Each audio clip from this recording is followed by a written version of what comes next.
Assalamualaikum warahmatullahi wabarakatuh. Saya Baidi Cahaya Lestari, mahasiswa PPA Angkatan 7 Unsut, akan menjelaskan bagaimana SOP penggunaan dari pH meter. Hal pertama yang dilakukan yaitu menyiapkan alat dan bahan yang diperlukan. Yang pertama yaitu ada pH meter, kemudian larutan buffer pH 7, pH 4, aquades, sampel, dan tisu untuk mengeringkan dan membersihkan. Yang pertama-tama dilakukan yaitu melakukan kalibrasi pH meter.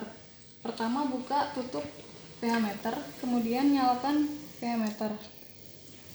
Setelah nyala, masukkan pH meter ke dalam aquades. Setelah itu keringkan. Kemudian masukkan pH meter ke dalam larutan buffer pH 7. Kemudian atur pada bagian belakang pH meter searah jarum jam hingga pada display menunjukkan angka 7. Kemudian masukkan pH meter ke dalam aquades. Setelah itu keringkan. Setelah itu masukkan pH meter ke dalam larutan buffer pH 4. Kemudian pada bagian belakang pH meter atur kembali sehingga pada display menunjukkan angka 4. Kemudian masukkan ke dalam aquades. Kemudian bersihkan dan keringkan.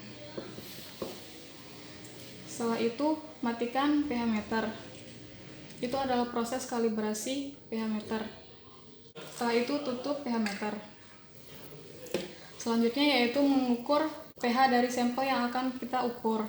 Yang pertama dilakukan yaitu buka tutup pH meter. Setelah itu nyalakan pH meter. Setelah nyala, masukkan pH meter ke dalam aquades. Kemudian keringkan.